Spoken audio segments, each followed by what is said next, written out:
Today I'd like to talk about some different examples of smoky quartz. Smoky quartz is quartz that has absorbed slight amounts of radiation over millions and millions of years from the earth. So I wanted to line up a few lovely examples of smoky quartz. In the center we have a beautiful smoky quartz sphere. So this is a very pale smoky quartz, and it has some beautiful rainbows, and rainbows are caused by infractions within the quartz. So this one is a very gentle, pale smoky. And then here we have a large, almost water clear smoky quartz that again has beautiful rainbows, message plates. Smoky quartz, for it to be the genuine article and not irradiated quartz, artificially irradiated I should say, should be clear, and it should have a lot of sparkle. Besides the clarity, it should have the message plates or some kind of rainbows.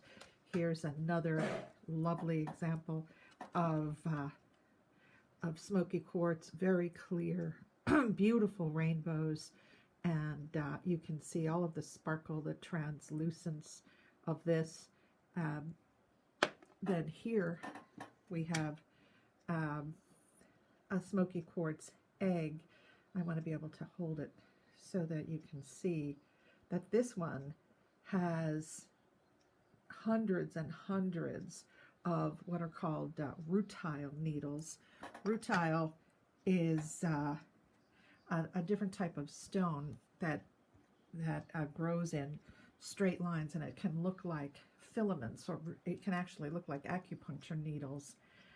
Then in the back, behind these, we have what has been called celestial smoky quartz. So celestials are formations where we have these perfectly formed cubes, sometimes triangles, that are terminations, naturally formed. This is the way it grows. It's not cut, it's not polished in this form. So this is seen as almost like the motherboard of a computer, and they're very, very powerful protectors. They also have downloaded or held within themselves a great deal of information. And so you can work with an celestial smoky quartz forever and still be accessing the data, the information inside of it. Plus, I love what Naisha Asians has to say in the Book of Stones about how the celestial quartz crystals are natural buffers for the energy reaching us, about how it will either take the energy down to the level that we're at, or bring the level of the energy up, the vibration or frequency. They're modulating in their energy. So I probably have more in my personal collection of these types of smoky quartz crystals than any of the other types. Now, and we can look at those in a moment. I want to show an example of artificially irradiated quartz, because what we find now is that this gets sold to people that don't know the difference. So if I put them side by side, you can see the difference. This is what happens when unscrupulous dealers take clear quartz and they bombard it with x-rays, and you can see that there's no way that you can see through this. It looks like it's been dipped in black paint. No translucency at all, no rainbows. And I wanted to show an example because personally I can feel how wounded this being is when you compare it with the natural smoky quartz that is completely translucent and full of rainbows, magic, life, light, and then this poor little being that has been just absolutely slammed, bombarded with x-rays to turn it black. And this can't do what real smoky quartz, natural smoky quartz can do. The job of natural smoky quartz is to absorb the trace amounts of radiation in our own environment into itself. That's what it does when it's in the earth. That's what it does when it's in our home. And so it's very good for people that are, excuse me, sensitive to those EMFs, those electromagnetic frequencies that disturb the physical body or interfere with it. So it's excellent for doing that. And we should put a piece of smoky quartz near electrical appliances or our computer or cell phones, because what it will do is absorb very gently into itself what those things are shedding.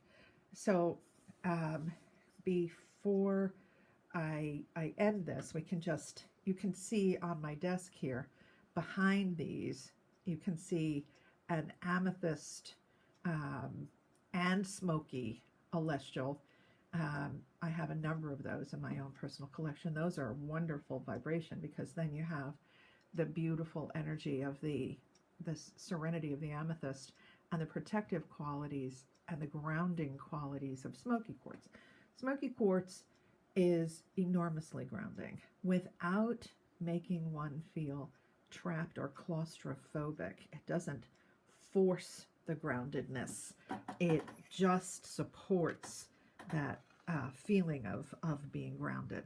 So I just want to move this to, you can see a big smoky celestial that you can see the cubes, you can see the triangles. So in my own personal collection, smoky celestial quartz is something that for me is a must have because of what it does. So all types of smoky quartz I've always been drawn to. They are gentle guardians, gentle protectors. I'm always sad when I see people representing these irradiated things as if you can't tell the difference. Once you've seen one, you'll never forget what that looks like. And another interesting tip is that when it comes to X-raying and artificially irradiating clear quartz, the matrix of the cluster, for instance, or the base, won't take the irradiation. It will stay milky and it will stay white. And so a good way to recognize it, if you're looking at, let's say, a cluster of this, and someone is trying to sell it to you as natural, genuine smoky quartz, is number one, the color of it. When it's black like that, it's nothing in nature grows like that, and nothing in the earth. It should have translucency, transparency. It should have life force. It should be awake and shimmering, and you can absolutely see the difference here, I'm sure. So I thought this might be a good way to introduce people to the types of smoky quartz. Of course, some of these are cut and polished into these shapes, and then the celestial, of course, is not. It grows that way. So I hope this was helpful, and I'm planning to continue doing these very short teaching videos, and then over time I'll just expand on them. Thanks.